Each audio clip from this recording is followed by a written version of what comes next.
Part 1। एक बहुत ही पुरानी हवेली जो खंडहर हो गई थी, जहां दूर दूर तक किसी इंसान का नामो निशान भी नहीं है। वही हवेली के अंदर एक लड़की जो बुरी हालत में जख्मी है, उसे जंजीरों से बांधा गया है। उसके शरीर का एक भी अंग ऐसा नहीं है जहां जख्म ना हो। उसके हाथों पैरों के नाखून को बुरी तरह से निकाला गया था। पैरों की हालत ऐसी है कि शायद वह दोबारा कभी अपने पैरों पर खड़ी ना हो सके। इस वक्त उस लड़की के मन में एक ही सवाल है कि यह उसके साथ पिछले 6 महीनों से क्यों हो रहा है और कौन है जो ये सब कुछ कर रहा है, क्योंकि अब वह समझ चुकी थी कि अब उसका बच पाना नामुमकिन है। उसका अंत उसके करीब है। वह अपनी मौत से पहले सच जानना चाहती थी, उसके साथ ही ये क्यों हुआ, जबकि उसकी तो किसी से कोई दुश्मनी भी नहीं है।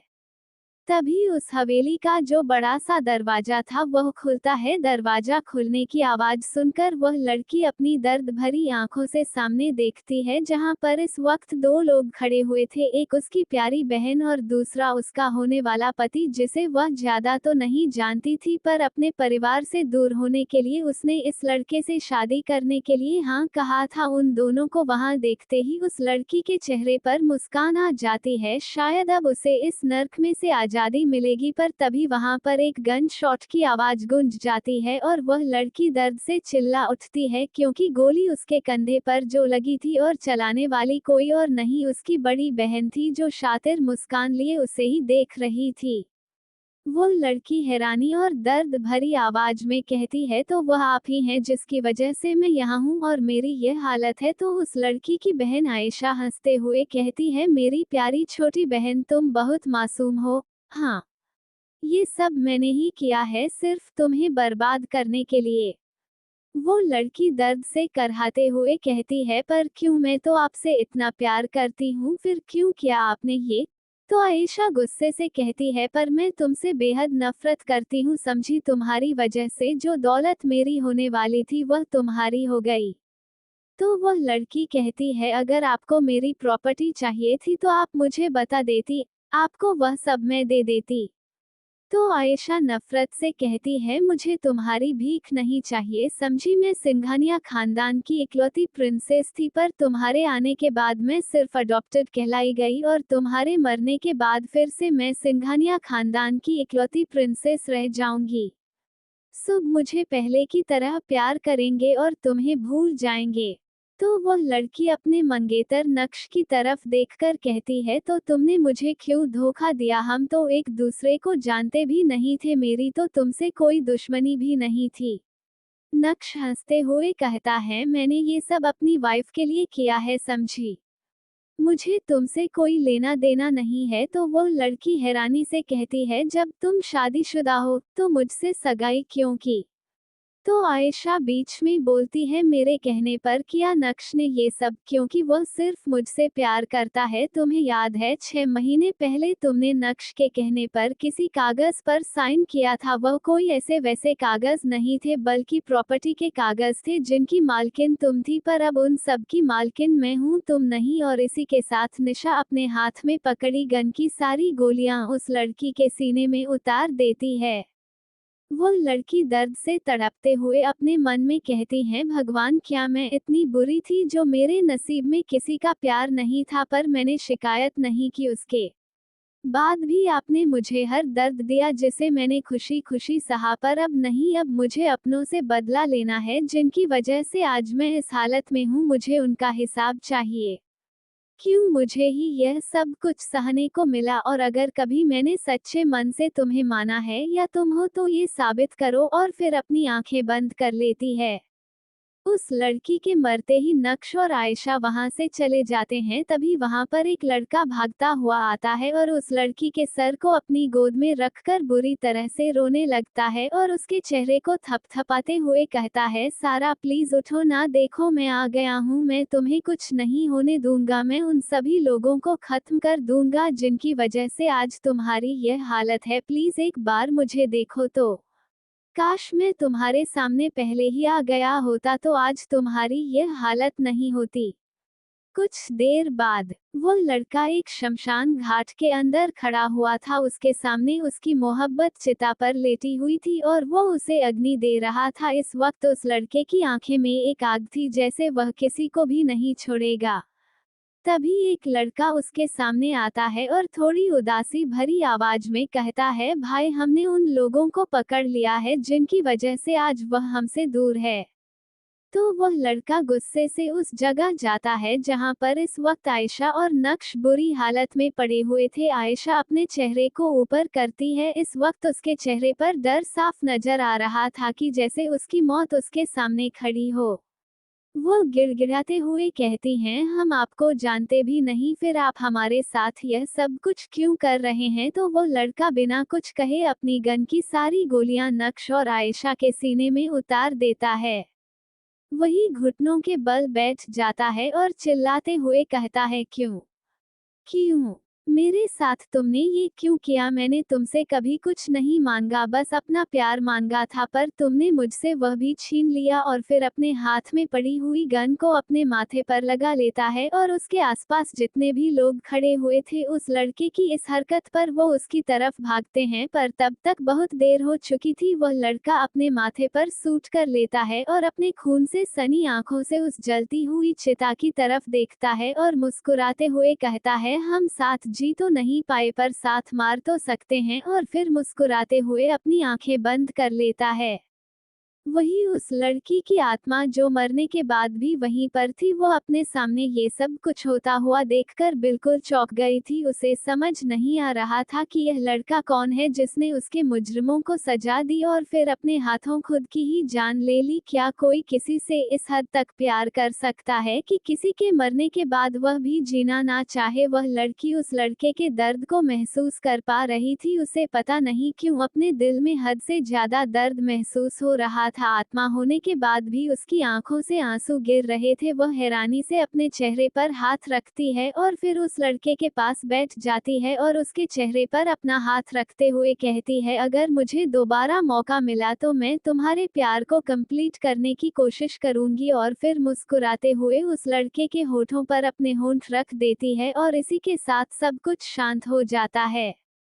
एक लड़की जो इस वक्त अस्पताल के एक छोटे से बेड पर लेटी हुई थी, उसके हाथ में ड्रिप लगी हुई थी और माथे पर पट्टी बंधी हुई थी।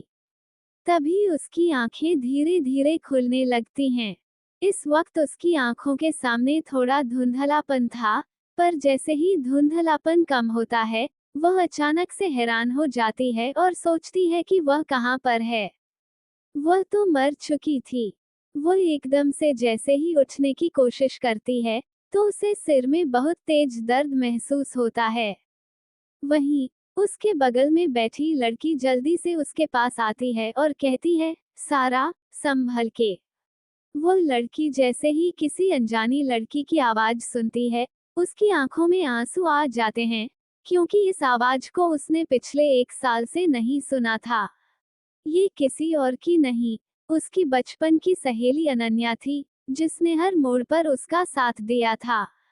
सारा बिना कुछ कहे और सुने अनन्या के एकदम से गले लग जाती है और रोने लगती है। वहीं अनन्या जब सारा को इस तरह रोते हुए देखती है, तो घबरा जाती है और कहती है, सारा, इतना क्यों रो रही है यार? छोटा सा एक्सीडेंट था, तो फिक्र मत कर। डॉक्टर ने कहा है कि सब कुछ ठीक है और जल्दी तुझे डिस्चार्ज मिल जाएगा। फिर सारा अनन्या से दूर होती है और उसकी नज़र सामने दीवार पर लगे कैलेंडर पर जाती है। वह कैलेंडर की तारीख देखकर पूरी तरह से हैरान हो जाती है। तभी उसे धीरे धीरे करके सब कुछ याद आने लगता है कि यह तो वही दिन है जब उसके दादाजी उससे मिलने आए थे। उसके पूरे परिवार में सिर्फ एक वही थे, जो उससे सच्चे दिल से प्यार करते थे और उसकी फिक्र भी करते थे। वरना जब से उसके परिवार ने उसे अनाथ आश्रम में छोड़ा था, उसके बाद से कोई भी उससे मिलने के लिए नहीं आया था। हर राखी पर वह अपने भाइयों का इंतजार करती थी। ऐसा नहीं था कि उसका कोई भाई नहीं था, उसके 3 भाई थे जो उससे बड़े थे, वो उनमें सबसे छोटी थी। लेकिन फिर भी राखी के दिन वो एक कोने में बैठकर बुरी तरह से रोती थी, और उस वक्त सिर्फ अनन्या ही उसके पास होती थी, जो उसे संभालती थी। अनन्या ही एक ऐसी इंसान थी, जो उसकी जिंदगी के हर एक पहलू से वाकिफ थी। वहीं, अनन्या जब सारा को इस तरह से कैलेंडर को घूरते हुए देखती है, तो वह पूछती है, क्या हुआ सारा? तुम ऐसे क्यों देख रही हो? सारा अपने सिर पर हाथ रखते हुए कहती है, नहीं, कुछ नहीं। बस ऐसे ही नजर चली गई थी। वैसे, अब मैं ठीक हूँ, तो क्या हम वापस घर चल सकते हैं? अनन्या सारा का हाथ पकड़ते हुए कहती है, सारा, आई एम सॉरी। पर तुम्हें उस हालत में देखकर मुझे कंट्रोल नहीं हो पाया, मैं काफी डर गई थी। मैंने तुम्हारे दादाजी को फोन कर दिया है, और वो कुछ ही देर में आते ही होंगे। प्लीज मुझे माफ कर देना, मुझे पता है तुम्हें उनका आना पसंद नहीं, पर फिर भी मेरे पास कोई ऑप्शन नहीं था। डैड भी मेरा फोन नहीं उठा रहे थे, इसलिए मुझे मजबूरन उन्हें ही कॉल करना पड़ा। सारा बिना किसी भाव के कहती है, कोई बात नहीं, मुझे बिल्कुल भी बुरा नहीं लगा। और वह अपनी क्यूट सी आवाज में अनन्या से कहती है, क्या तुम मुझे कुछ टेस्टी सा खाना लाकर दोगी?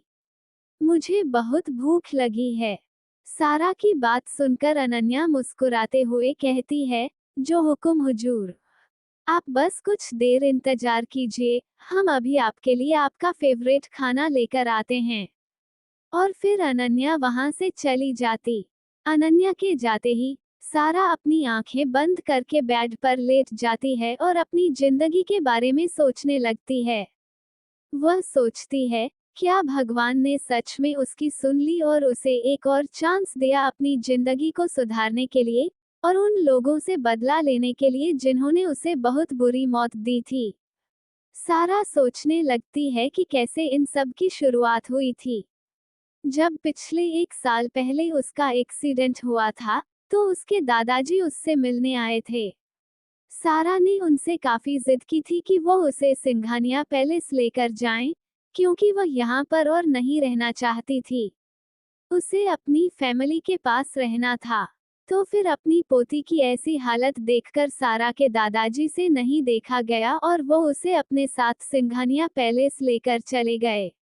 वहां जाने के बाद सारा ने हर वो कोशिश की जिससे सभी लोग उसे प्यार करने लगे।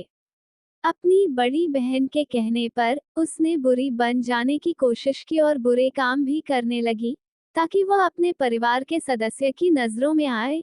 शायद डांट कर ही सही, लेकिन उनका ध्यान तो वह आकर्षित कर ना सकी। पर इससे सब कुछ उल्टा हो गया।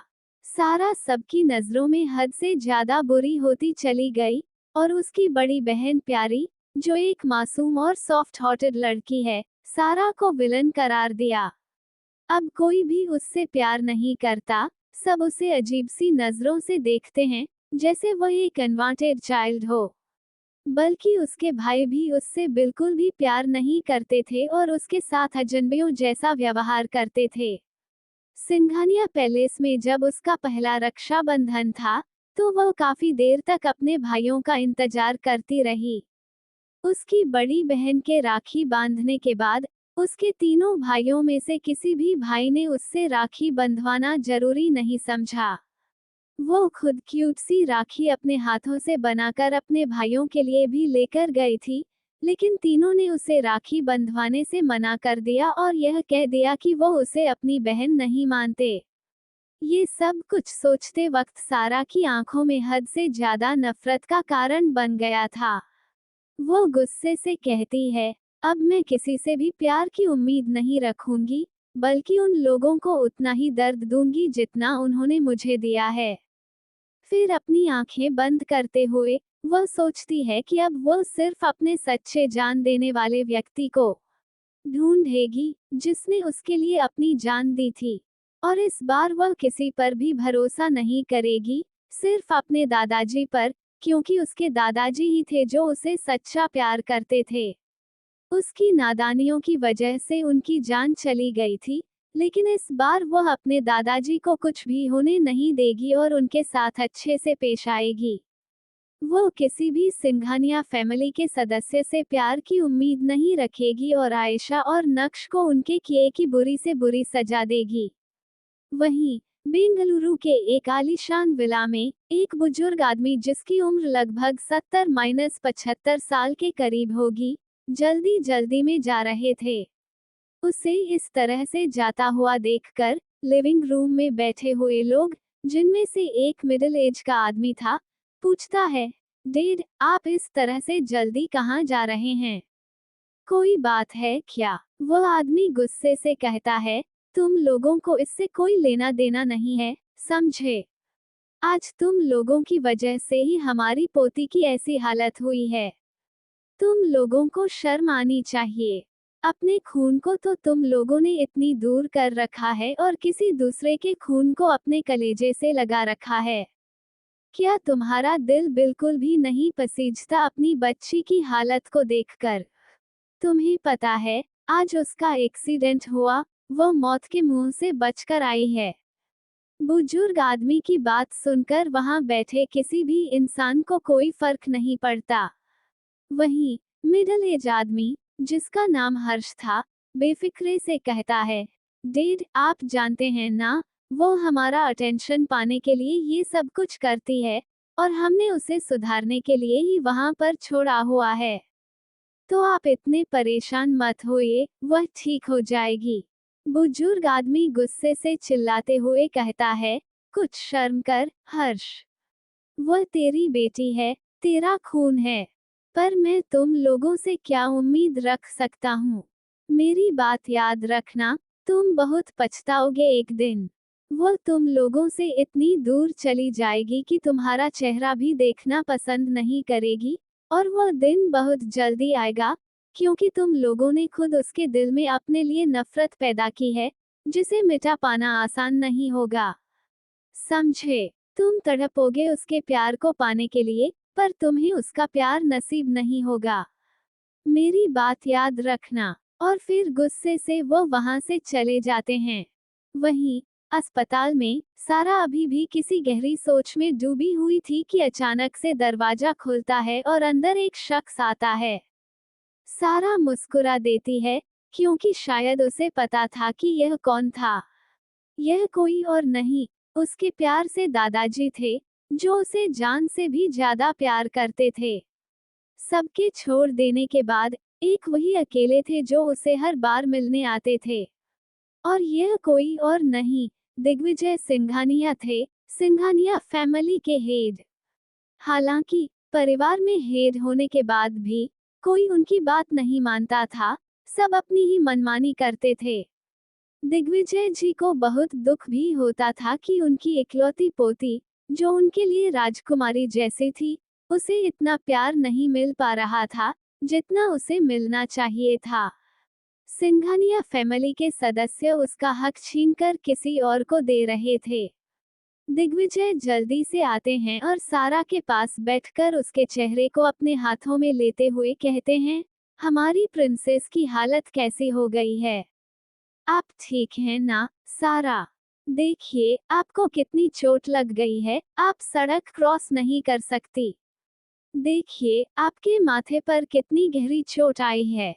सारा एकदम से अपने दादाजी, यानी दिग्विजय के गले लग जाती है और रोते हुए कहती है, हमें माफ कर दीजिए, दादाजी, जो हमने आज तक आपके साथ ऐसा व्यवहार किया।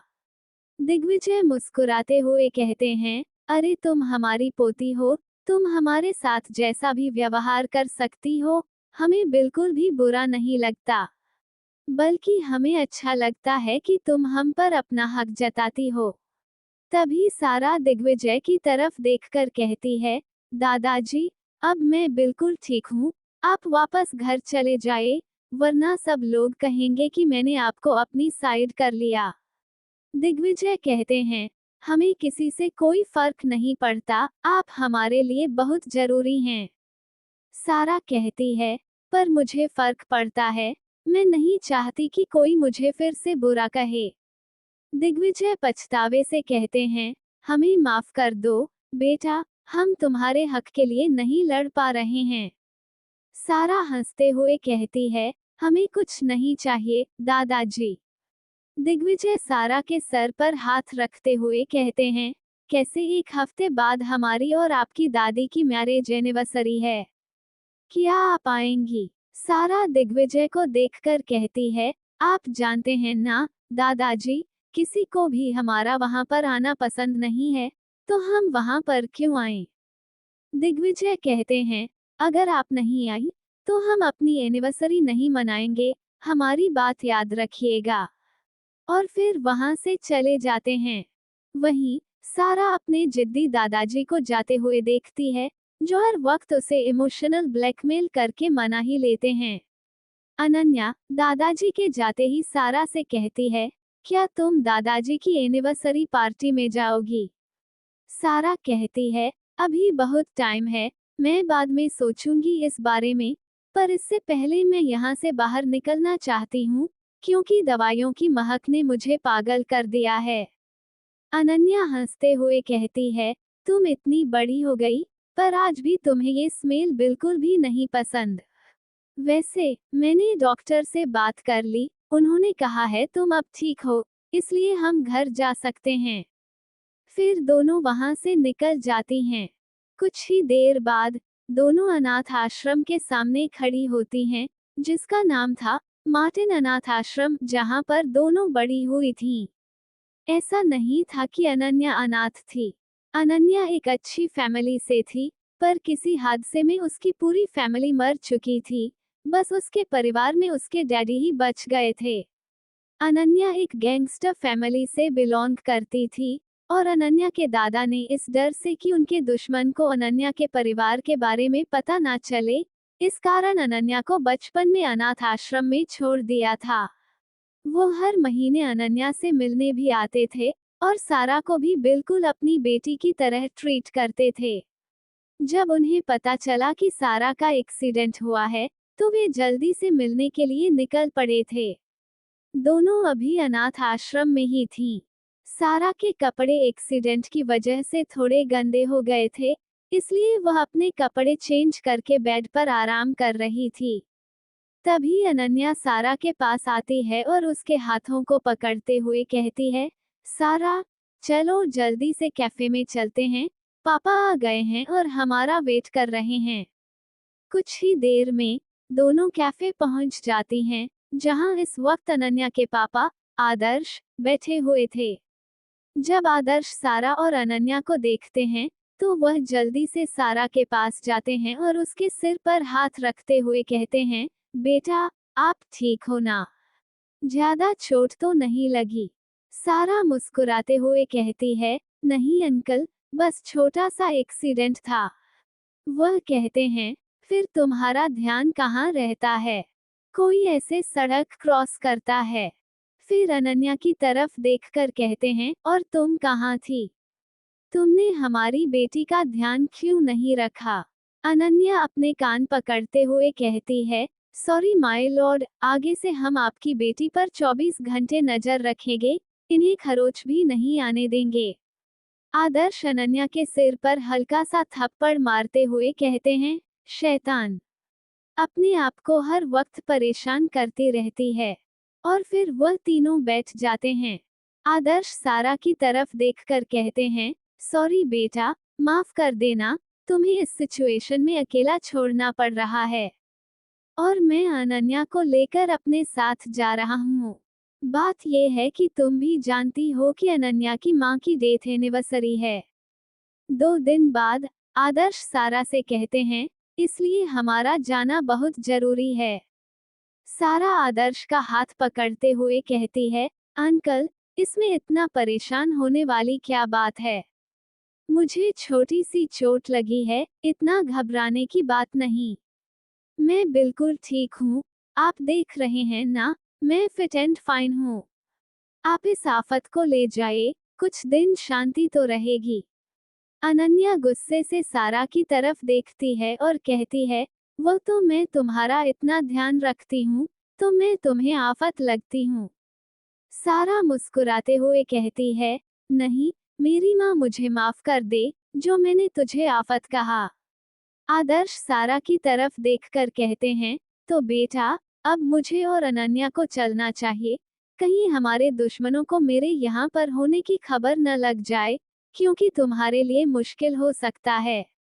सारा कहती है, आप बेफिक्र रहें, अंकल, और मैं यहाँ से अकेले घर चली जाऊंगी। अनन्या कहती है, ध्यान से जाना, कहीं फिर से कोई खबर मिल जाएगी, कहीं से तूने हाथ पैर तुड़वा लिए। इस बार मैं तेरा ध्यान बिल्कुल भी नहीं रखूंगी, समझी। फिर आदर्श के साथ अनन्या वहां से चली जाती है। सारा मुस्कुराते हुए कहती है, यह पागल लड़की कभी नहीं सुधरेगी। तभी उसकी नजर एक शख्स पर जाती है, जो फोन पर खड़ा हुआ बात कर रहा था। सारा की आंखें एकदम से हैरानी से बड़ी हो जाती हैं, क्योंकि उस शख्स के ब्लैक कोट पर एक रेड कलर का डॉट नजर आ रहा था। सारा जल्दी से उस रेड डॉट की दिशा में देखती है तो हैरान हो जाती है, क्योंकि वहां पर कोई आदमी बंदूक लिए हुए बैठा था और उस लड़के पर निशाना लगा रहा था। सारा जल्दी से उस लड़के की तरफ भागती है और उसे अपनी ओर खींचकर नीचे गिर जाती है। वही लड़का, जो एकदम से गिरने की वजह से थोड़ा घबरा गया था, जैसे ही सारा को कुछ कहने को होता है, तो उसे गोली चलने की आवाज सुनाई देती है। वह जल्दी से सारा को अपने सीने में छुपा लेता है और उसके बालों को सहलाते हुए कहता है, बच्चा, आराम से, डरने की जरूरत नहीं है, मैं हूं ना, कुछ नहीं होगा। तभी वहां पर उसके बॉडीगार्ड आकर उन्हें चारों तरफ से घेर लेते हैं। वो लड़का सारा को अपने साथ लेकर अपनी कार में आता है और उसे सीट पर बैठा देता है।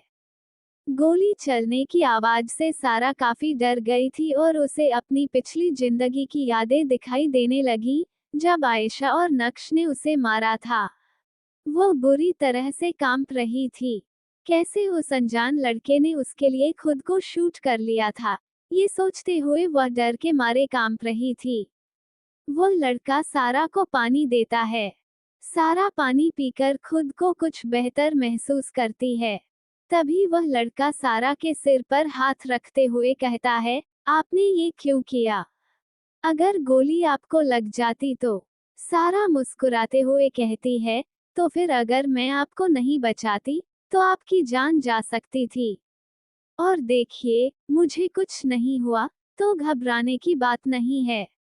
वो लड़का मुस्कुराते हुए सारा के सिर पर हाथ रखता है और कहता है, आप इतनी छोटी हैं फिर भी बहुत बहादुर हैं। आपके पेरेंट्स बहुत लकी होंगे कि उन्हें आप जैसी बहादुर बच्ची मिली। ये सुनकर सारा की आंखों में आंसू आ जाते हैं, और वह सोचती है कि पेरेंट्स होने के बाद भी वह अनाथों जैसी जिंदगी जी रही है। फिर बिना किसी भाव के अपने आंसू पोंछते हुए कहती है, मेरे कोई पेरेंट्स नहीं हैं, मैं अनाथ हूँ। वो लड़का जब सारा के मुंह से ऐसी बातें सुनता है, तो वो उसे तुरंत अपने गले लगा लेता है और कहता है, आप अनाथ नहीं हो, समझी? आप बिल्कुल भी अनाथ नहीं हो। आज से मैं आपका भाई हूँ, और खबरदार जो खुद को कभी अनाथ कहने की कोशिश की, वरना एक खींचकर थप्पड़ मारूंगा, समझी? इतनी सी होकर ऐसी बातें कैसे करती हो? इशिता मुस्कुराते हुए कहती है, कोई था ही नहीं सिखाने वाला, इसलिए ऐसी बातें करती हूँ। वो लड़का कहता है, मैं हूँ ना। आज से मैं तुम्हें सब कुछ सिखाऊंगा, और तुम मेरी छोटी बहन हो, समझी? तुम्हें पता है, मुझे बचपन से ही चाहता था कि मेरी एक छोटी बहन हो, पर भगवान ने मेरी सुनी नहीं।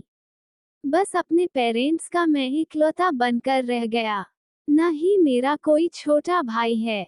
तभी सारा की नज़र अपनी वॉच पर पड़ती है और वो जल्दी से कहती है, भाई, प्लीज आप मुझे जल्दी से अनाथ आश्रम में छोड़ आइए, गेट बंद होने का टाइम हो गया। उसके बाद फिर आंटी हमें अंदर नहीं जाने देंगी और बहुत डांट भी पड़ेगी। वो लड़का कहता है, तो आप मेरे साथ मेरे घर चलिए ना, मेरे पेरेंट्स भी आपको देखकर बहुत खुश हो जाएंगे।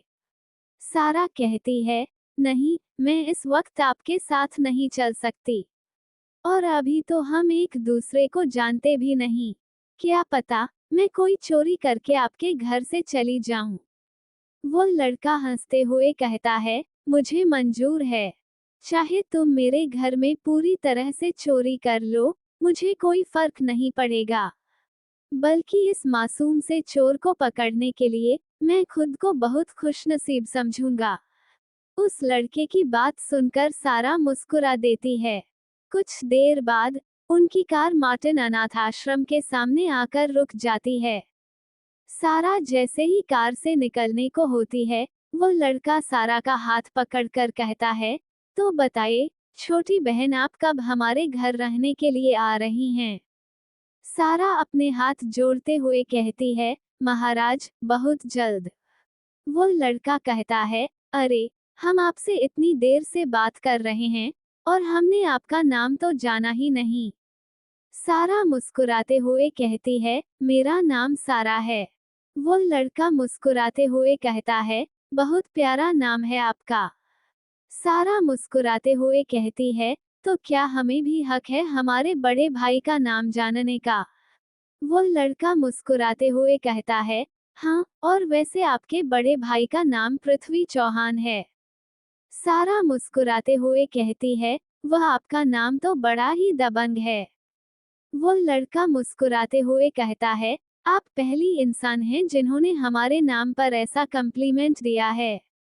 सारा मुस्कुराते हुए कहती है, क्योंकि हम सबसे अलग हैं। फिर वह लड़के को बाय करती हुई अंदर अनाथ आश्रम में चली जाती है।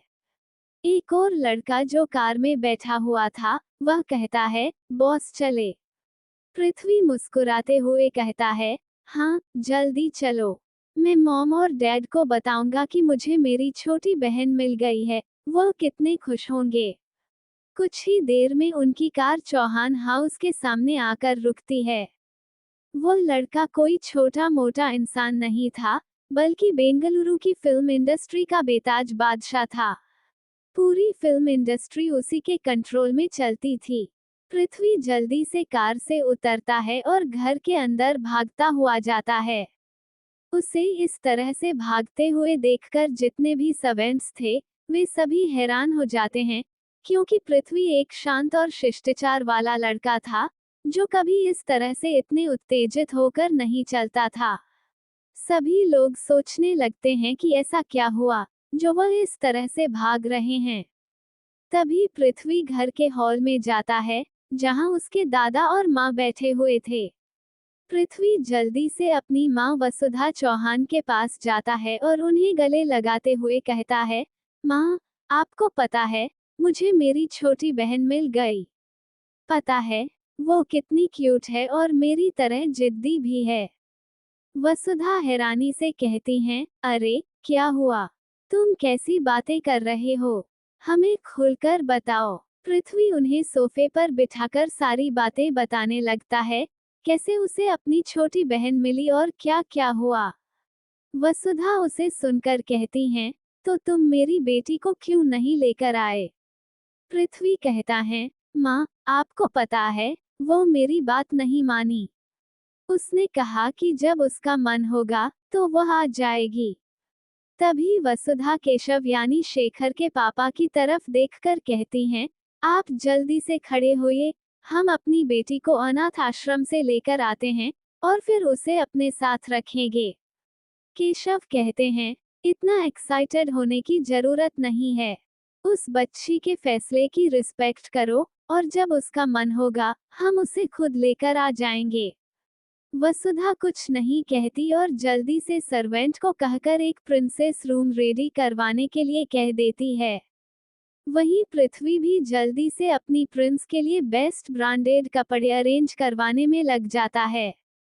वहीं केशव हैरानी से अपनी बीवी और बेटे को देखने लगते हैं और मुस्कुराते हुए कहते हैं, जिस इंसान के आने से पहले मेरे घर में इतनी खुशियां आ गई हैं, जब वो खुद इस घर में आएगी तो कितनी खुशी आएगी। मुझे भी बहुत इंतजार है तुम्हारी गुड़िया रानी। अच्छी किस्मत का क्या खेल है। जिन लोगों का सारा से खून का रिश्ता है, वह तो उसकी कदर नहीं करते, और दूसरे जिनसे उसने पहली बार मिलकर इतनी मोहब्बत पाई, वे बिना उसे जाने ही इतना कुछ करने के लिए तैयार हैं। देखते हैं आगे इस कहानी में क्या होता है। अनन्या अपने पापा के साथ जा चुकी थी। सारा जब अपने अनाथ आश्रम के रूम में आई तो उसकी आंखों में कुछ आंसू आ गए थे। वो सोचने लगती है कि इतना बड़ा परिवार है उसके पास पर फिर भी वह अकेली है। सारा बड़ी बेरहमी से अपने आंसू पहुंचने हुए गुस्से से कहती है, पर अब और नहीं, मैं एक एक से अपनी मौत का बदला लूंगी, हर एक उस शख्स को मारूंगी जिनके हाथ मेरी मौत के पीछे है। सारा सोचती है कि उसे सबसे पहले पावर हासिल करनी होगी, इसके बाद ही वह उन लोगों से बदला ले पाएगी। वह इस बार कोई बेवकूफ़ी नहीं करेगी। पिछली जिंदगी में सब उसे बदसूरत, बेशर्म, नकारा, एक घमंडी और बिगड़ी हुई अमीर लड़की समझते थे जिसे ना ही अपने बड़ों से और ना ही छोटों से बात करने की तमीज थी। जो लड़की हर रोज नई नई लड़कों के साथ घूमती थी और पढ़ाई में भी जीरो थी। पर वह ऐसी नहीं थी। सभी को उसकी असली पहचान के बारे में तो पता था, बट कोई उसकी दूसरी पहचान से वाकिफ नहीं था। वह थी एस, जो एक खतरनाक माफिया थी। कोई एस के बारे में नहीं जानता था कि वह कौन है, या कोई लड़का है या लड़की। इस नाम में इतनी पावर थी, लोग उसे भगवान मानते थे। वह एक इतनी काबिल डॉक्टर थी कि अपनी काबिलियत से किसी भी बुरी से बुरी कंडीशन के पेशेंट को ठीक कर देती थी। पर उसका भी एक असूल था, वह इलाज उसी का करती थी जिसे सही महीना में उसके इलाज की जरूरत होती थी। और एस कोई और नहीं, सारा सिंघानिया, यानी कि हमारी हीरोइन थी। पिछली जिंदगी में सारा ने अपनी इस पहचान के बारे में सिंघानिया फैमिली के किसी भी मेंबर को नहीं बताया था, और आयशा के कहने पर उसने वह सब कुछ किया था, जिसकी वजह से वह सिंघानिया फैमिली की नज़रों में एक बुरी और बदतमीज लड़की बन चुकी थी, जिसे कुछ नहीं आता था और जो केवल उनके सरनेम को खराब कर रही थी। कोई भी उसे अपनी बेटी या सिंघानिया खानदान की सगी बेटी के रूप में किसी से इंट्रोड्यूस नहीं करवाता था। अगर कभी इंट्रोड्यूस करवाना भी पड़ता तो सब गर्व से आयशा को अपनी बेटी बताते थे और सारा से इस तरह मुंह मोड़ते थे जैसे वो उनकी कुछ लगती ही नहीं हो। पिछली जिंदगी में सारा ने ये सब इसलिए सहा क्योंकि वह अपनों का प्यार चाहती थी, लेकिन अब वह समझ चुकी थी कि इस बार उसे किसी भी तरह का प्यार नहीं चाहिए था। अब उसे बस अपनी मौत का बदला चाहिए था। एसएससी मैडमैक्स की मालकिन थी, पर इस बारे में कोई नहीं जानता था। आज तक किसी को इस कंपनी की ओनर के बारे में पता नहीं चला था, और मैडमैक्स कोई नॉर्मल कंपनी नहीं थी। वो दुनिया की सबसे बड़ी मेडिसिन कंपनी थी जिसका राज पूरी दुनिया पर चलता था। मैडमैक्स कंपनी दुनिया के हर एक कोने में अपनी मशीन और दवाएं सप्लाई करती थी। आज तक मैडमैक्स की सारी दवाएं सक्सेसफुल हुई थी, उनकी दवाएं का कोई साइड इफेक्ट भी नहीं था। सारा अपनी स्टडी टेबल पर रखे लैपटॉप को उठाती है और उसमें एक ईमेल लिखने लगती है। उस ईमेल को सेंड करते हुए वह कहती है, अब होगी मेरे बदले की शुरुआत। कुछ ही मिनटों में उसके ईमेल का रिप्लाई आ जाता है। उसे पढ़ते ही सारा के चेहरे पर मुस्कान आ जाती है। वो लैपटॉप को बंद करती है और खिड़की के पास जाकर खड़ी हो जाती है। आसमान को देखते हुए वह कहती है, बहुत जल्द वह दिन आने वाला है जब इन सब की शुरुआत हुई थी, और मैं तुमसे वादा करती हूँ सारा, तुम्हारी मौत का बदला मैं सबसे लूंगी। वह ठान चुकी थी कि अब वह कोई समझौता नहीं करेगी। तुम वह जिंदगी डिजर्व नहीं करती थी, पर अब मैं ऐसा नहीं होने दूंगी। तुम एक अच्छी जिंदगी डिजर्व करती हो। सारा अपने चेहरे पर हाथ रखकर सोचती है और फिर मुस्कुराते हुए बिस्तर पर लेट जाती है। बिस्तर पर लेटते ही सारा की आंखें बंद होते ही उसकी यादों में वही सब कुछ घूमने लगता है जब उसे टॉर्चर किया गया था। गुस्से से वह बिस्तर पर उठकर बैठ जाती है और कहती है, तुम लोग मुझ पर इतनी बुरी तरह हावी हो चुके हो कि मैं सुकून से सो भी नहीं पा रही हूँ। फिर वह बिस्तर के पास से नींद की गोलियां उठाती है और खा लेती है और फिर अपनी आंखें बंद करके सोने की कोशिश करती है। सुबह का टाइम। सारा इस वक्त रेडी होकर अपने रूम में खड़ी हुई थी। एक बार अपने आप को मिरर में देखती है और अपने बालों को ठीक करते हुए कहती हैं, सारा, अब से तुम्हारे बदले का शुभारंभ होने वाला है। कुछ देर बाद इशिता टैक्सी में बैठ जाती है और टैक्सी एक बड़ी सी बिल्डिंग के सामने रुकती है। सारा जैसे ही बिल्डिंग के अंदर जाती है, वह अपने हाथ में पड़े कार्ड को खड़े गार्ड को दिखा देती है। गार्ड उसे देखकर सारा को अंदर जाने की अनुमति दे देता है। सारा अंदर जाकर खड़ी हो जाती है, तभी वहां एक लड़की आती है और इधर उधर देखती है। वो लड़की सारा के पास आकर खड़ी हो जाती है और फिर सारा से कहती है, क्या आप डॉक्टर सारा हैं? लड़की का नाम रानी था। वह हैरान होकर कहती है, तो क्या आप वही सीक्रेट डॉक्टर सारा हैं, जिन्होंने हमारी वेबसाइट पर केस सॉल्व करके अपलोड किया था?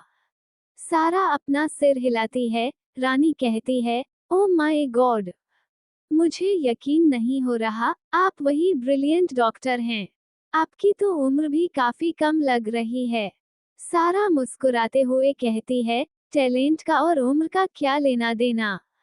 रानी हाँ में सिर हिलाती है और कहती है, ये तो आपने सही कहा। डॉक्टर सारा, चलिए, हमारी बॉस आपका वेट कर रही हैं। वो सुबह से काफी एक्साइटेड हैं। उन्होंने मुझसे कई बार पूछा कि आप आई हैं या नहीं। सारा कहती है, जी हाँ, मैं भी आपकी बॉस से मिलना चाहती हूँ। फिर रानी सारा को एक केबिन के सामने ले जाती है और दरवाजे को खटखटाती है। तभी किसी लड़की की आवाज सुनाई देती है, जो कह रही थी, कम इन। रानी और सारा मुस्कुराते हुए अंदर जाती हैं, तो सामने एक लड़की चेयर पर बैठी हुई होती है। वो मुस्कुराते हुए रानी की तरफ देखती है और कहती है, क्या मिस सारा आ गई हैं? रानी मुस्कुराते हुए पास में खड़ी सारा की तरफ इशारा करते हुए कहती है, यही है मिस सारा। वो लड़की हैरानी से सारा की तरफ देखकर कहती है, ये है मिस सारा। ये तो काफी छोटी लग रही हैं। सारा उसे देखकर कहती है, डॉक्टर नायरा, मुझे आपसे यह उम्मीद नहीं थी कि आप मुझे देखकर ऐसा कुछ कहेंगी। नायरा घबराते हुए कहती है, नहीं, नहीं, ऐसी कोई बात नहीं है। मैं बल्कि बहुत खुश हूँ कि हमारे देश में इतने टैलेंटेड लोग हैं, जो छोटी उम्र में ही हमारे देश का नाम रोशन कर रहे हैं। आपको पता नहीं है, डॉक्टर सारा, आपकी उस पोस्ट ने हमारी पूरी वेबसाइट पर खलबली मचा दी थी। कोई भी डॉक्टर उस केस को सॉल्व नहीं कर पा रहा था, लेकिन आपने 15 मिनट में ही उसे सॉल्व कर दिया और एक्सप्लेन भी किया कि ऑपरेशन किस तरह से होना चाहिए। और आज आपकी वजह से वह पेशेंट बिल्कुल ठीक है, उनका कल रात ही सक्सेसफुल ऑपरेशन हो पाया है, आपकी गाइडेंस की वजह से। फिर वह सारा की तरफ देखकर कहती है, प्लीज आप बैठिए, हम कुछ जरूरी बातें करते हैं। सारा बैठ जाती है और नायरा अपना हाथ आगे करते हुए कहती है, सॉरी, जो मैंने अभी आपसे कुछ देर पहले कहा था। सारा मुस्कुराते हुए कहती है, नहीं, इट्स ओके, आप तो मुझसे बड़ी हैं और मेरी बड़ी बहन की तरह हैं। आप मुझसे माफी मांगते हुए अच्छी नहीं लगती। नायरा सारा की बात सुनकर मुस्कुराती है और कहती है, ओके, अगर तुम मुझे अपनी बड़ी बहन मानती हो, तो आज से मैं तुम्हारी बड़ी बहन ही हूँ, ठीक है? सारा मुस्कुराते हुए कहती है, इसमें कोई पूछने वाली बात क्या है? मुझे भी बड़ी खुशी होगी कि कोई मेरी इतनी खूबसूरत बड़ी बहन है। ये सुन नायरा शर्मा जाती है और कहती है, तुम मुझे शर्मिंदा फील करवा रही हो, सारा। सारा हंसते हुए कहती है, मुझे नहीं पता था कि डॉक्टर नायरा इतनी शर्मीली होंगी। नायरा मुस्कुराते हुए कहती है, हाँ, वह तो है। और फिर रानी की तरफ देखकर कहती है, वैसे, आप इससे मिलिए, ये भी हमारी काफी फेमस डॉक्टर हैं, मिस रानी। ये एक गायनेकोलॉजिस्ट हैं। सारा मुस्कुराते हुए कहती है, जी, इन्हें तो मैं पहले ही मिल चुकी हूँ। रानी जल्दी से अपना हाथ आगे करते हुए कहती है, तो क्या आप मुझसे फ्रेंडशिप करेंगी? क्योंकि मैं आपके जैसी काबिल डॉक्टर को अपना दोस्त बनाना चाहती हूँ। सारा भी मुस्कुराते हुए अपना हाथ आगे बढ़ाते हुए कहती है, जी, मुझे भी खुशी होगी कि मेरी आपके जैसी एक प्यारी दोस्त है। तभी नायरा कॉन्ट्रैक्ट पेपर आगे बढ़ाते हुए कहती है, सारा, प्लीज इन पर साइन कर दीजिए। ये हमारे कंपनी के कुछ रूल्स और रेगुलेशंस हैं, जिन पर आपको साइन करना होगा हॉस्पिटल ज्वाइन करने से पहले। सारा नायरा की तरफ देखकर कहती है, मेरी आपसे बस एक ही रिक्वेस्ट है कि किसी को भी मेरे बारे में पता नहीं चलना चाहिए। जब भी ऑपरेशन होगा, मैं यहाँ पर आ जाऊंगी, लेकिन मैं हॉस्पिटल में 24/7 काम नहीं कर सकती। नायरा मुस्कुराते हुए कहती है, आपको परेशान होने की जरूरत नहीं है। हमें ऊपर से ऑर्डर आए हैं कि आपकी सारी बातों को मानना चाहिए और हमें कोई दिक्कत भी नहीं है। सारा मुस्कुराते हुए साइन कर देती है। नायरा कहती है, तो क्यों ना आज पार्टी की जाए। सारा मुस्कुराते हुए कहती है, सॉरी, मैं आप सबके साथ इस वक्त पार्टी नहीं कर सकती, मुझे कुछ जरूरी काम है। नायरा अपने चेहरे पर थोड़ी उदासी लाते हुए कहती है, चलो, कोई बात नहीं, हम फिर किसी दिन पार्टी करेंगे। और हाँ, जल्दी से मुझे अपना नंबर दे दो। नायरा सारा से उसका नंबर ले लेती है और वही रानी भी सारा से उसका नंबर ले लेती है। तीनों अपना एक फ्रंट सर्कल बना लेती हैं। तभी नायरा और रानी सारा को नीचे पार्किंग तक छोड़ने आते हैं। नायरा सारा को अपने गले लगाते हुए कहती है, अपना ध्यान रखना, ठीक है। सारा नायरा के गले लगती है, तो उसे ऐसा लगता है कि जैसे उसकी कोई बड़ी बहन उसे गले लगाकर इंटरेक्शन दे रही हो, ताकि वह अपना ध्यान रखें। सारा अपनी आंखों से आंसू पोंछते हुए कहती है, थैंक यू सो मच, और आप परेशान मत होइए। मैं ध्यान से घर पर जाऊंगी। नायरा सारा के सिर पर हाथ रखकर कहती है, घर जाकर मुझे मैसेज कर देना, ठीक है।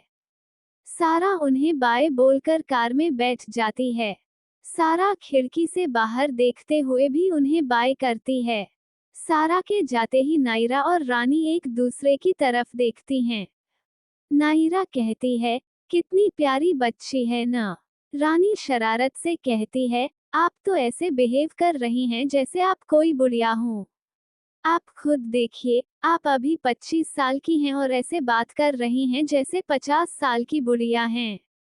नायरा मुस्कुराते हुए कहती है, तुम तो बड़ी अम्मा हो ना, जो मुझे ज्ञान दे रही हो।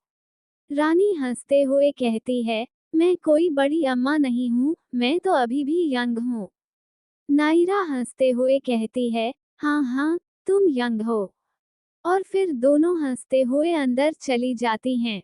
मैं आपको एक बात बता दूं, नायरा और रानी दोनों अनाथ हैं और दोनों ने साथ में अपनी मेडिकल की पढ़ाई पूरी की है।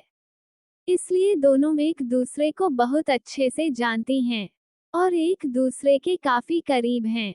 दोनों का कोई अपना नहीं है, जिस वजह से वे एक दूसरे की कंपनी का काफी आनंद उठाती हैं। आज सारा को देखकर नायरा को बिल्कुल ऐसा लगा जैसे वो उसकी छोटी बहन हो। नायरा के मन में यह फीलिंग अपने आप ही आने लगी कि जैसे सारा उसकी छोटी बहन हो, और उसने अपनी बात रानी से शेयर की। सारा ने भी बड़ी आसानी से नायरा की बातों को मान लिया क्योंकि उसे नायरा से कोई नेगेटिव वाइब्स नहीं आ रही थीं, बल्कि नायरा के करीब होने से उसे पॉजिटिव वाइब्स मिल रही थीं और बिल्कुल किसी अपने का एहसास हो रहा था। सिंघानिया फैमिली। सिंघानिया परिवार में कुछ अहम सदस्य हैं, जिनके बारे में जानना स्टोरी को समझने में मदद करेगा। दिग्विजय सिंघानिया सारा के दादाजी हैं। हम पहले ही इनसे मिल चुके हैं। दिग्विजय सिंघानिया बहुत ही अच्छे इंसान हैं और परिवार में एकमात्र ऐसे व्यक्ति हैं जो सारा से सबसे ज्यादा प्यार करते हैं और उसकी फिक्र करते हैं। हालांकि परिवार के दबाव के कारण वह सारा के लिए कुछ खास नहीं कर पाते। इशिका सिंघानिया परिवार के एक कठोर सदस्य हैं। उनका मानना है कि सारा एक बिगड़ी हुई लड़की है और सिंघानिया परिवार की बेटी बनने की लायक नहीं है। उनके लिए आयशा ही उसकी असली पोती हैं, जो हर मामले में सारा से बेहतर हैं। इशिका सिंघानिया के लिए सारा की कोई अहमियत नहीं है और वो उसे कोई महत्व नहीं देते। हर्ष सिंघानिया सारा के पापा। कानूनी तौर पर ये सारा के सगे पापा हैं, लेकिन असल में इन्होंने कभी ऐसा कोई काम नहीं किया जिससे ये सारा के सगे बाप कहलाए जा सकें। जब सारा सिर्फ 5 साल की थी, तब उन्होंने उसे अनाथालय में छोड़ दिया, और वह भी एक ऐसी गलती पर जो ज्यादा बड़ी नहीं थी। अगर वह चाहते तो सारा को समझाने का कोई और तरीका अपना सकते थे, लेकिन उन्होंने उसे अनाथालय में छोड़ना बेहतर समझा, ये सोचते हुए कि शायद वह सुधर जाएगी। हर्ष सिंघानिया के लिए सारा अब एक बिगड़ी हुई लड़की है जो कभी नहीं सुधरेगी, और इसीलिए वह सारा से कोई भी वास्ता नहीं रखते। वे आयशा को ही अपनी असली बेटी मानते हैं। कुसुम सिंघानिया सारा की सगी मां है। कुसुम ने सारा को अपनी कोख से जन्म दिया है, लेकिन उनके मन में सारा के लिए कोई भी प्यार या भावना नहीं है। कुसुम सिंघानिया के लिए सारा एक अनवांटेड बच्ची है, जो बिना किसी की मर्जी से पैदा हुई। कुसुम का सारा प्यार सिर्फ उनकी बड़ी बेटी आयशा के लिए है, जो उनकी सगी बेटी नहीं है।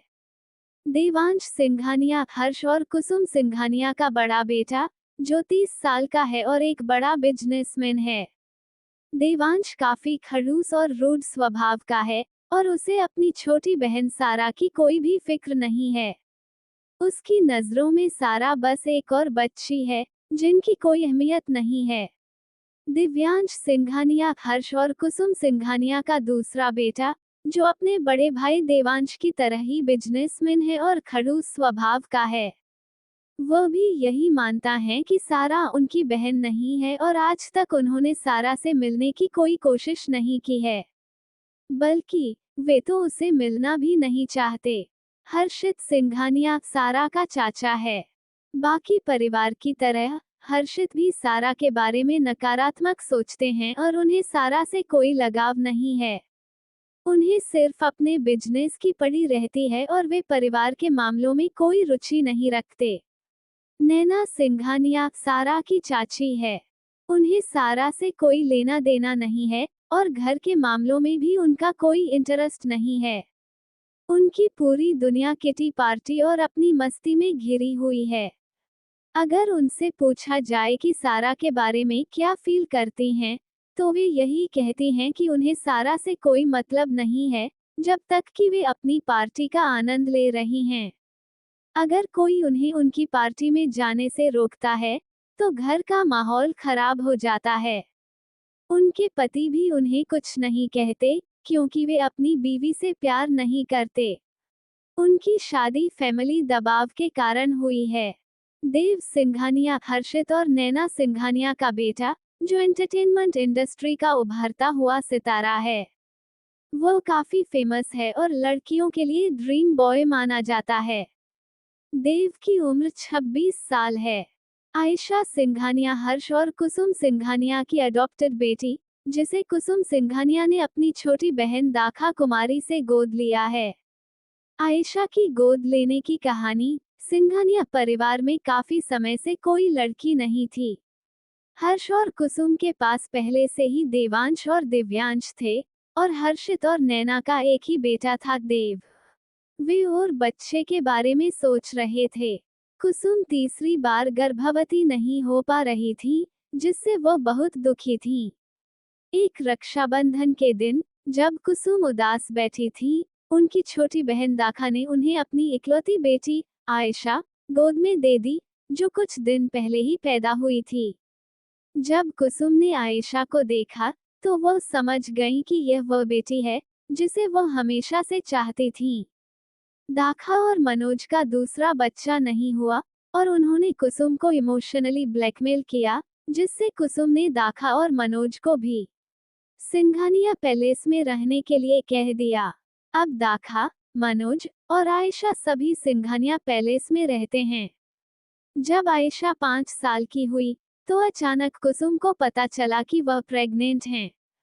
इस प्रेगनेंसी को लेकर कुसुम बिल्कुल खुश नहीं थी, लेकिन दिग्विजय की लगातार रिक्वेस्ट करने के बाद उन्होंने इस बच्चे को जन्म देने का फैसला किया, क्योंकि वह अपने ससुर की बातों को नकार नहीं सकती थी।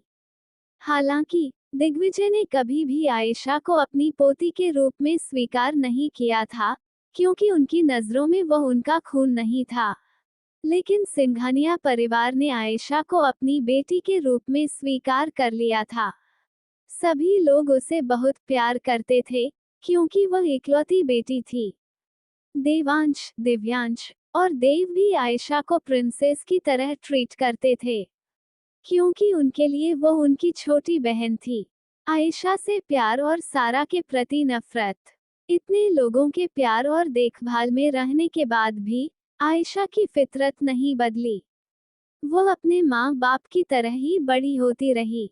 उसे घमंड था कि वह सिंघानिया परिवार की इकलौती बेटी है, और वह अक्सर दूसरों की बेइज्जती करती थी। बचपन से ही वह घमंडी थी, लेकिन इकलौती होने के कारण सभी उसे प्यार से उसकी बातों को नजरअंदाज करते थे। पर जब सारा का जन्म हुआ, तो आयशा को यह महसूस होने लगा कि सारा उसकी जगह छीनने की कोशिश कर रही है। आयशा ने बचपन से ही सारा के खिलाफ साजिशें रचनी शुरू कर दी। वह अपने माँ बाप को सारा के खिलाफ उकसाने लगी और धीरे धीरे वह साजिशों में कामयाब भी हो गई। उसने सभी के मन में सारा के लिए इतनी नफरत भर दी कि कोई भी सारा को देखना भी नहीं चाहता था। गुस्से में आकर हर्ष ने सारा को अनाथालय में छोड़ दिया था। आयशा को ये देख काफी खुशी हुई थी, क्योंकि अब वह इकलौती बेटी बन चुकी थी। 5 साल की छोटी सी सारा, जो पहले सिंघानिया परिवार में प्रिंसेस की तरह एक सॉफ्ट गद्दे पर सोती थी, अब अनाथालय में बैठकर रो रही थी। वो अपने गड्ढे में सोने के लिए कंफर्टेबल नहीं थी। गड्ढा इतना छोटा था कि उसके कमर में दर्द होने लगता था और उसके शरीर पर लाल लाल निशान हो गए थे। कोई भी उसे देखने वाला नहीं था, और जब वो किसी से मदद मांगती थी, तो सब उसे धिक्कार देते थे। वो छोटी सी सारा, जिसे सिंघानिया परिवार में उसके दादाजी अपनी गोद में बिठाकर खाना खिलाते थे, लेकिन अब भूखी कमरे में बैठी हुई थी। सारा की बचपन से यह आदत थी कि जब तक कोई उसे खाना न खिलाए, वह खाना नहीं खाती थी, क्योंकि उसे अपने आप से खाना खाना नहीं आता था। वह अपनी छोटी सी प्लेट लेकर इधर उधर घूमती थी, जिसमें चावलों की खिचड़ी होती थी, लेकिन कोई भी उसे खाना खिलाने के लिए तैयार नहीं था। कई बार तो लोगों ने उसका खाना भी फेंक दिया था। इसके कारण वह रोते हुए पूरी रात सोई थी। वह सबसे रिक्वेस्ट करती थी कि उसे उसके बड़े दादाजी के पास भेजा जाए, पर कोई उसकी बात सुनने को तैयार नहीं था।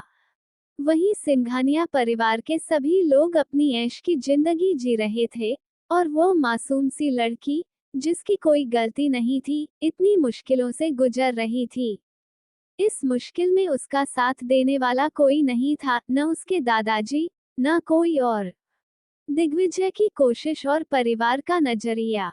दिग्विजय ने बहुत कोशिश की थी कि वह सारा को घर लाकर उसे एक नया मौका दे, पर इशिका ने उन्हें कसम दी थी कि अगर वह सारा को घर लाएंगे, तो वह अपनी जान दे देंगी। इस कसम के बाद दिग्विजय मजबूर हो गए थे और सारा से मिलने भी नहीं जा पा रहे थे। सभी का मानना था कि अगर दिग्विजय सारा से मिलने गए, तो वह अपना इमोशनल ड्रामा करके दिग्विजय के साथ सिंघानिया पैलेस में वापस आ जाएगी, और कोई भी उसे वापस नहीं लाना चाहता था। उनका ये भी मानना था कि उन्होंने सुधारने के लिए सारा को अनाथालय भेजा था, और जब तक वह सुधार नहीं जाती, तब तक वो उसे वापस नहीं लाएंगे। परंतु इनमें से कोई नहीं जानता था कि इस प्रक्रिया में उन्होंने एक मासूम सी बच्ची से उसकी मासूमियत और खूबसूरत बचपन छीन लिया था। इशिता और अनन्या की मुलाकात। सारा को अनाथ आश्रम में आए हुए 3 महीने हो चुके थे, जब उसकी मुलाकात अनन्या से हुई। अनन्या के पापा उसे अनाथ आश्रम में छोड़ने आए थे, और वो खुशी खुशी अपने पापा को बाय बोल रही थी। 5 साल की उम्र में ही अनन्या काफी समझदार और बाकी बच्चों से अलग दिखती थी। अनन्या और सारा का रूम साथ में था, और अनन्या ने आते ही सारा का ध्यान रखना शुरू कर दिया। अनन्या सारा से उम्र में छोटी जरूर थी, पर वो बहुत समझदार थी। वो अपनी छोटी सी उम्र में ही सारा को खुद खाना खिलाती थी और उसकी देखभाल करती थी। धीरे धीरे सारा ने अपनी जिद छोड़ दी, क्योंकि उसे यह समझ में आ गया था कि कोई भी उसे लेने आने वाला नहीं था। हर रक्षाबंधन पर सारा अपने हाथों से बनाई हुई राखी लेकर अनाथ आश्रम के गेट पर बैठी रहती थी, उम्मीद करते हुए कि कब उसके बड़े भाई आएंगे और वो उन्हें राखी बांधेगी। अनन्या को यह समझने में समय लगा, क्योंकि उसका खुद कोई भाई नहीं था और उसे इस एहसास का अंदाजा नहीं था। लेकिन जब वह देखती थी कि सारा कितनी उम्मीद और दर्द के साथ राखी बांधने के लिए बैठी रहती है, तो उसका दिल भर आता था। अनन्या का मन करता था कि वह उन भाइयों को ढूंढकर उनकी खूब पिटाई करें, जो अपनी छोटी बहन से मिलने तक नहीं आते। वह इस बेरुखी को सहन नहीं कर पाती थी। इधर समय धीरे धीरे गुजरता गया और आयशा ने सिंघानिया फैमिली में अपनी एक इन्फोसेंट पहचान बना ली। वह सिंघानिया परिवार की इकलौती राजकुमारी बन गई, जबकि कोई भी नहीं जानता था कि वह गोद ली हुई है। असली राजकुमारी सारा, जो इस वक्त अनाथ आश्रम में अपने बचपन की मुश्किलें झेल रही थी, कोई नहीं जानता था। अनन्या अब सारा की दुनिया का अहम हिस्सा बन चुकी थी और वह सारा के लिए उसकी सबसे बड़ी सहारा बन गई थी। कैसा लगा ये पाठ? कमेंट में जरूर बताइएगा। आगे के पाठ के लिए हमारे चैनल को सब्सक्राइब करें और बेल नोटिफिकेशन को ऑन करें।